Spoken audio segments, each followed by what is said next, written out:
Hi friends, welcome to my channel. ఇవాళ నేను మన ఛానల్లో రవ్వ లడ్డు చేశాను. రవ్వ లడ్డు ఎంతమందికి ఇష్టమో కామెంట్ చేసేయండి. మా పిల్లలకి రవ్వ లడ్డు అంటే చాలా ఇష్టం అండి, అందుకే ఇవాళ చేశాను నేను. రవ్వ లడ్డు చేసుకోవడం చాలా సింపుల్. ఈ వీడియో చూసిన తర్వాత మీరు కూడా తప్పకుండా ట్రై చేయండి. చాలా టేస్టీగా సాఫ్ట్గా ఉంటుంది రవ్వ లడ్డు నేను చేసే స్టైల్లో. అయితే నాకైతే చాలా ఇష్టము రవ్వ లడ్డు అంటే.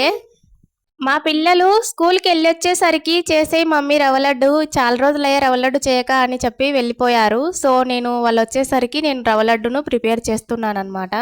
ఇంకా రవ్వ లడ్డు ప్రాసెస్లోకి వచ్చేస్తే, ముందుగా ఒక కప్పు రవ్వ తీసుకొని మనం లేత కొబ్బరికాయ కొట్టింటాం కదా, అంటే కొబ్బరి బొండంలో నుంచి వచ్చిన కొబ్బరిని తీసుకొని ఆ కొబ్బరిని చిన్న చిన్న ముక్కలుగా చేసుకొని ఒక ప్లేట్లో వేసుకొని ఒక కప్పు రవ్వ వేసి రవ్వ మొత్తం కొబ్బరికి పట్టే విధంగా కలుపుకోవాలి. కలిపి ఒక 5 మినిట్స్ పక్కన పెట్టండి.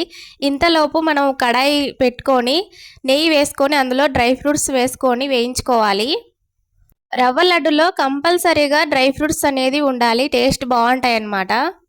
నేతిలో వేయించిన డ్రై ఫ్రూట్స్ని తీసి పక్కన పెట్టుకొని అదే కడాయిలో ఇంకొక టేబుల్ స్పూన్ నెయ్యి వేసి రవ్వను వేయించుకోవాలి.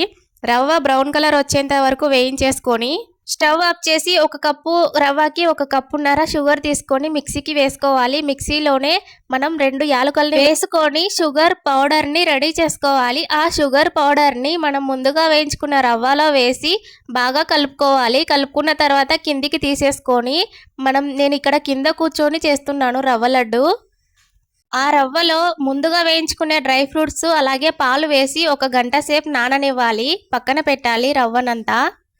1 గంట సేపు నానిన తర్వాత ఇలాగా రవ్వ లడ్డు లాగా చుట్టుకోవాలి. చూసారా, మా చిన్నోడు కూడా నాకు హెల్ప్ చేస్తున్నాడు ఇక్కడ రవ్వ లడ్డు చేయడానికి. అందరూ వెయిట్ చేస్తున్నారనమాట. స్కూల్ నుంచి అప్పుడే వచ్చేసాడు నేను ఇది చేసే లోపే.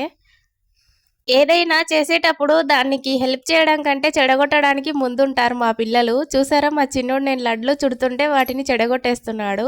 నేను చేసే రవ్వ లడ్డు చాలా సాఫ్ట్గా జ్యూసీగా చాలా బాగుంటుందన్నమాట. చూసారా, రవ్వ లడ్డును ఎంత సింపుల్గా చేశానో. టేస్ట్ కూడా చాలా బాగుంది. ముందుగానే తినేస్తున్నారు. నేను వీడియో తీసుకుంటున్నా అని చెప్తున్నా కూడా వినట్లేదు. నాకైతే 1 కప్పు రవ్వకి ఒక 15 లడ్డూలేమో వచ్చాయి. మా పిల్లలు రవ్వ లడ్డు చేయమని స్కూల్కి అయితే వెళ్ళిపోయారు. వచ్చేసరికి రవ్వ లడ్డు ఇంట్లో ఉండాలి, లేకుంటే చంపేస్తామని చెప్పారు. సో నేను భయపడి రవ్వ లడ్డు అయితే చేశానమాట. సింపుల్గా ఉంది కదా ప్రాసెస్, మీరు కూడా ట్రై చేయండి. జ్యూసీగా చాలా బాగుంటాయి రవ్వ లడ్లు. ఈ రెసిపీ నచ్చినట్లయితే మన ఛానల్ని సబ్స్క్రైబ్ చేసుకోండి.